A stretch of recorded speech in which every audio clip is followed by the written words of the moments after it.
Hello, everyone, and welcome to this week's um, time together to sit and to explore the Dharma. Thank you for being here. I'm delighted to be back after being gone for a month, and feels very kind of like a homecoming in a certain way to come back to IMC and sit here and to be able to be together with you this way, reflecting on the Dharma. So thank you. And some of you, I'm sure, remember that in the weeks that I was here before being gone for a month, the overall topic was compassion, and that I had divided compassion into 5 different aspects, with the idea that if we're aware of the richness of these different aspects, that compassion becomes more embodied, becomes more considered, more wholehearted, more wise and considered and practical, useful. And if we don't have these 5 things in mind, it's very easy for us to have a narrow idea of what compassion is, and maybe have it be a call to action that maybe isn't always so wise. So these 5 were general categories: are awareness, attunement, appreciation, aspiration, and action. And action being the last one, we often associate compassion with the need to act quickly, or but to have this be the last after, if there's time, some kind of deeper consideration. And then I was going through each of these 5 days on each of them, and now we're at aspiration. And aspiration is a beautiful quality. I love the word aspiration, and I'll talk more about that later. But for now, perhaps we can consider aspiration as a kind of desire that fuels a certain inspiration, a certain motivation that is not tied to the outcome.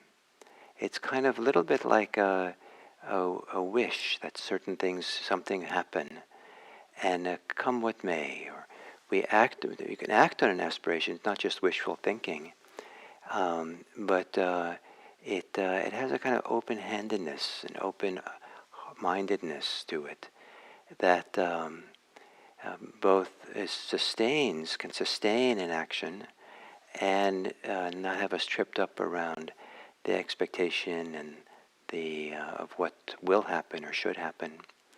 So the same thing with sitting and meditation, that we can have aspiration for sitting and being present.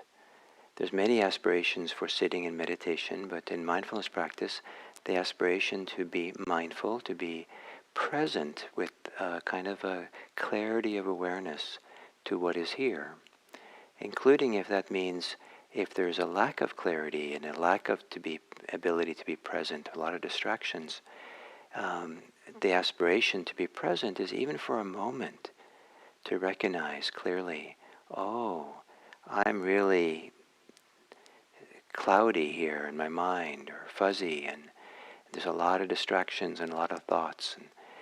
And that moment of recognition is the beginning of this, or fulfillment for that moment of the aspiration to be present. And then to aspire, to let that aspiration, that desire to be present, to come from a deep place inside. That's why so that we keep coming back to that. We keep being fueled by that. And the fact that aspiration comes from the words for breathing in Latin, maybe with every breath, every inhale, the aspiration to be present, that maybe is found with every exhale. So, to assume a meditation posture and to gently close your eyes if that's comfortable, and to take a few long, slow, deep breaths. relaxing on the exhale, relaxing the body.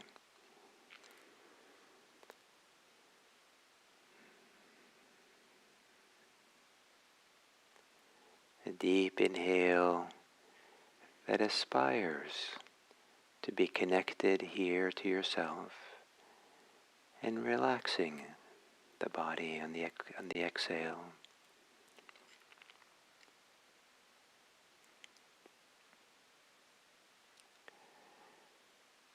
And then letting your breathing return to normal.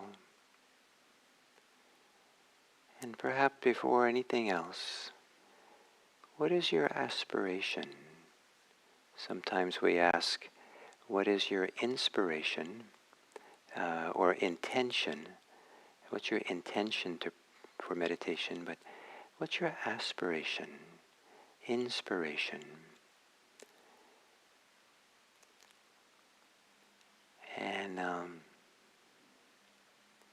And if you kind of drop in as deep as you can within, is there an aspiration, an inspiration? In Latin, aspiration literally means to breathe kind of out, and inspiration, I guess, means to breathe in. The two words are closely related.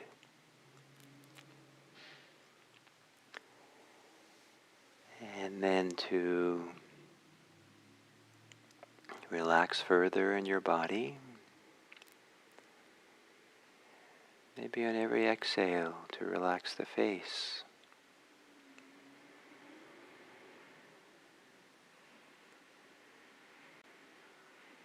On the exhale, the shoulders.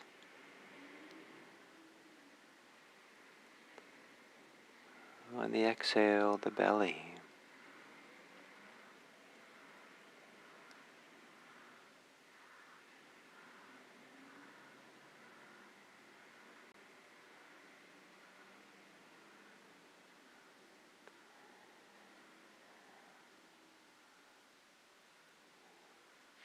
And perhaps also to relax the thinking mind. Any contraction or tension.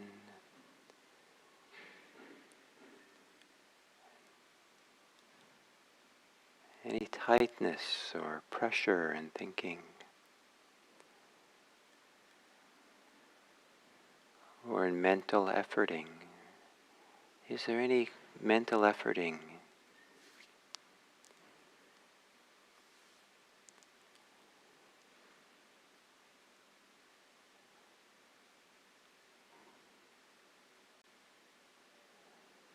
That you can relax and soften, maybe let go of.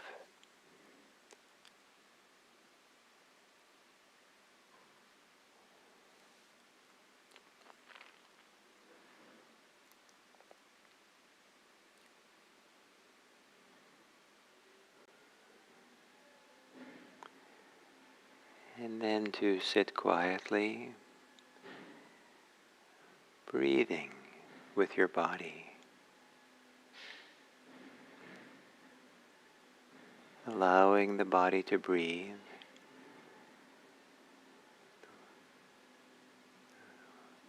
Which your body has done for a long time.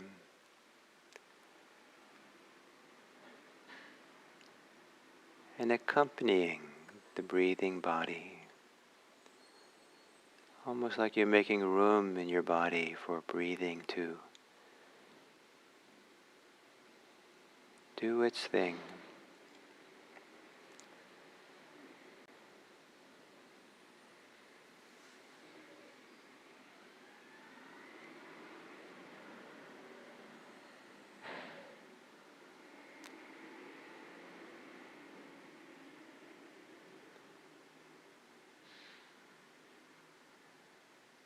And every inhale, maybe connect to some deep sense of aspiration. It might be a clear wish or desire to be present, to be here, to be kind, to be generous in being aware of the present moment. Or it could be an aspiration that doesn't have any words.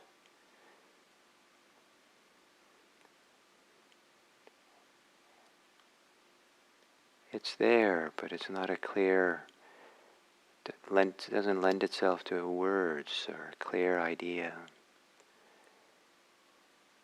And on the exhale, to be inspired, to follow through on that aspiration, to give it space and room, support you, to be here and mindful and present.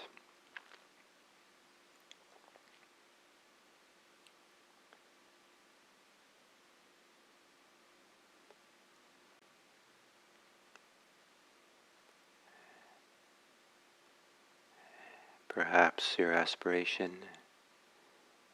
is modest in that it's something that can be fulfilled with each breath,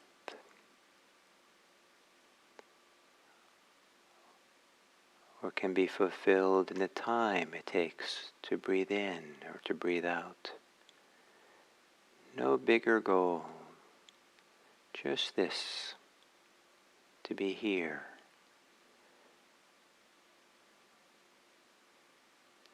With some degree of clarity, recognition. Here, this, now.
what might be the aspiration, the desire that's carried along with each breath.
And as we come to the end of this sitting, the dedication of merit that's often done at the end of practice is an aspiration.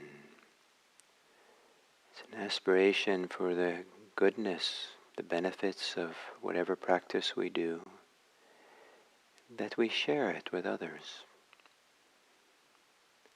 And it isn't that we lose it then because it's shared with others. It kind of gets magnified, the benefits.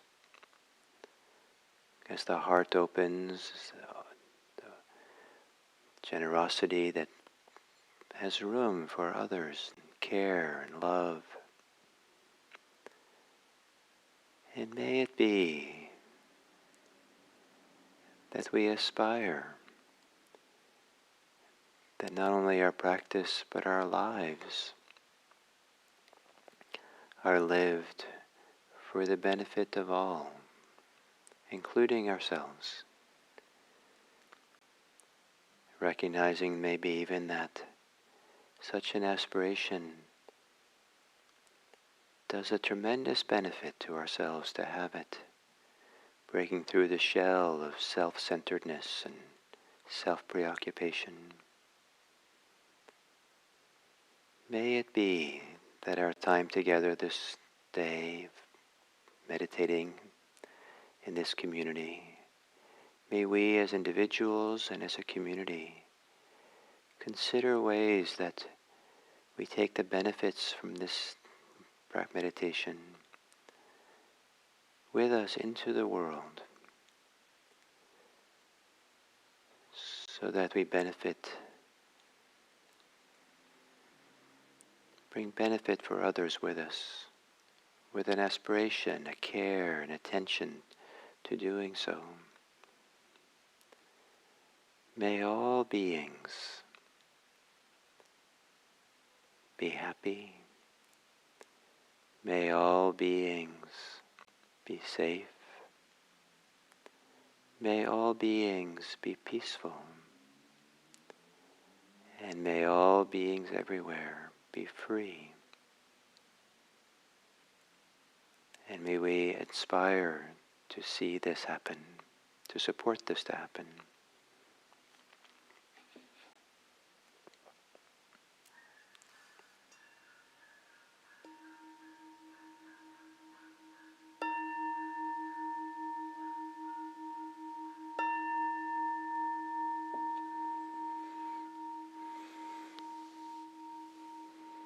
Thank you.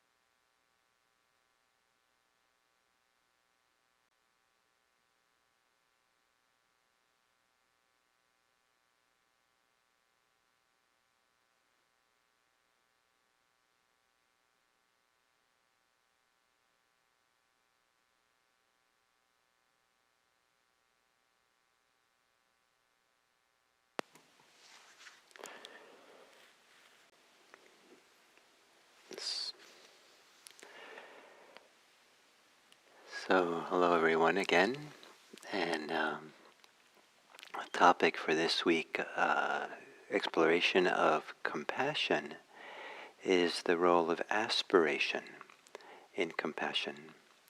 A common definition of compassion is to recognize suffering in the world and to have a feeling for it, to have a kind of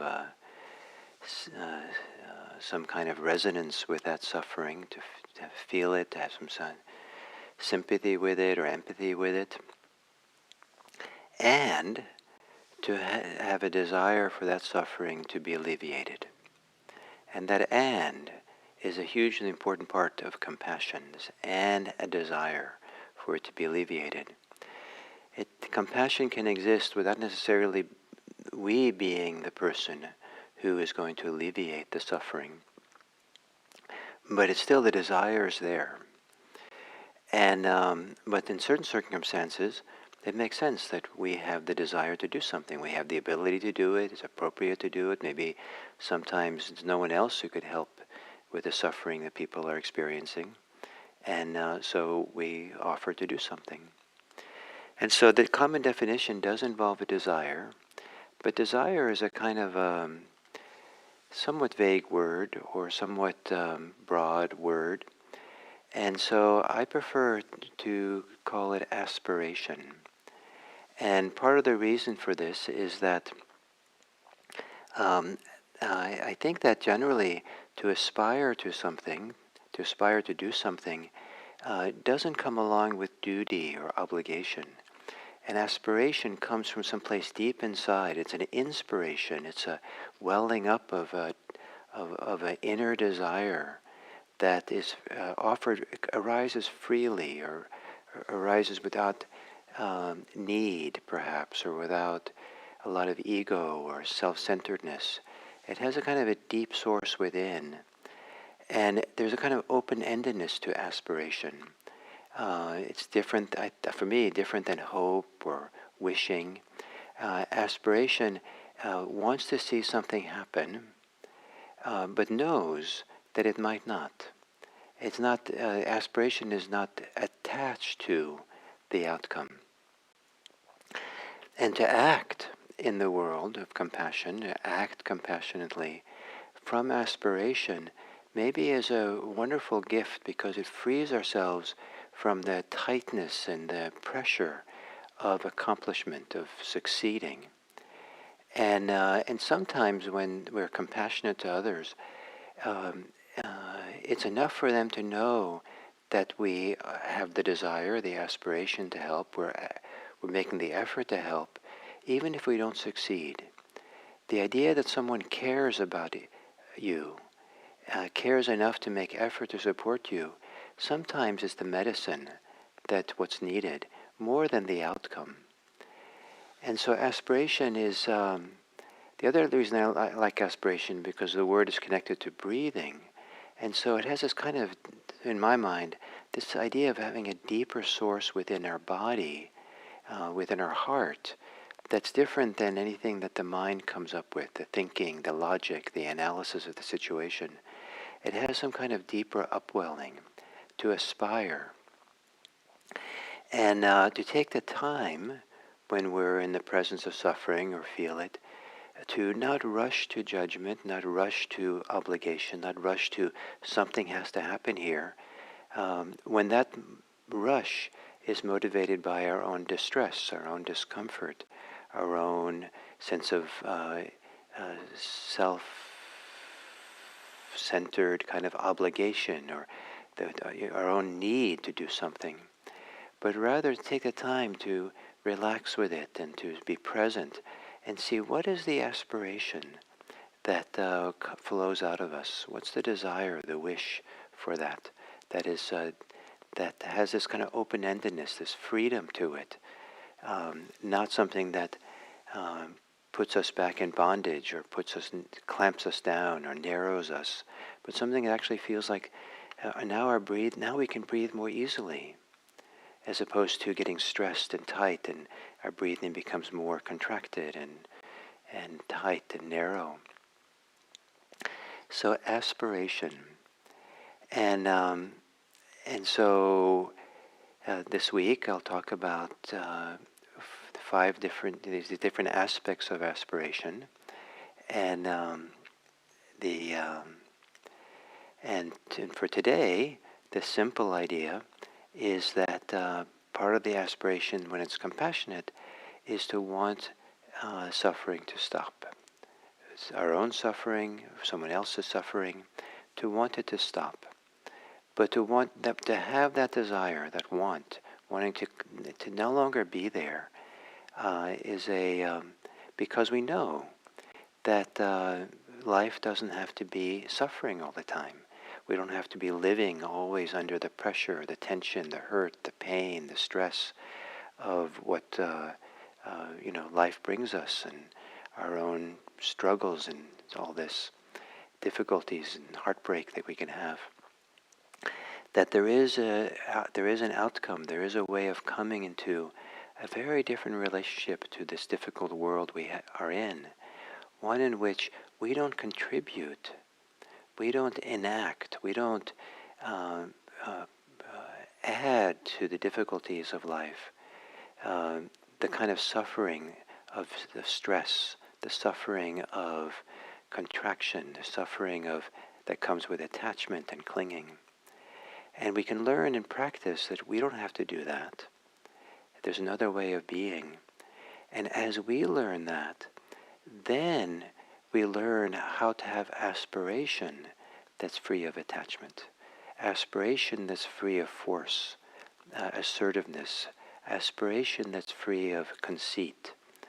It's just it's a beautiful quality to have a compassionate aspiration, and and to be motivated by that beautiful aspiration is very different than being motivated by obligation or sense of duty, that responsibility that many people get caught in a way that's not beneficial. So to have a wish to not just simply be present for experiences we encounter in the world, situations, not learn just to be mindful of it, not care, but where mindfulness, where the awareness of it comes along with a care. And I learned yesterday that the word awareness, comes from the kind of Anglo-Germanic source that actually means to care. And so I looked it up in my native Norwegian, and sure enough, in Norwegian, in English, sometimes what's the W in English is a V in Norwegian, and tavare, which is means to take, vare is the where, take where, take care is what it means. And so I love this idea that awareness means to care, to take care, and so to care, and in that caring, to care enough also about ourselves, so when we're in encountering suffering and being present for it, being aware of it, we are taking the time to look for where's the aspiration here, where's the inspiration, what desire comes out of inspiration around the suffering, the inspiration for it to come to an end, to stop. So I would encourage you to spend some time exploring your desires, thinking about when you have desire to end, to stop something that's painful and suffering, and to see the quality of that desire. Does it come along with something that is actually stressful, actually that feels, that it's a grating or somehow diminishes something inside of you, the desire, because of the need, the attachment that's there? Or is this encounter with suffering and the desires that were born from it, is there some place where there's a sense of aspiration or inspiration that supports the desire to stop or to bring this to an end? And so those are my thoughts today. And maybe from having been away for a month on a silent retreat, maybe I don't have many more words, and we'll stop early today. And I do look forward to, very happy to be here, and look forward to continuing this series on aspiration in relationship to compassion over these next days. And I will be here on the 4th of July, so I don't know what you all are doing, but I'll continue for the whole week. So, thank you.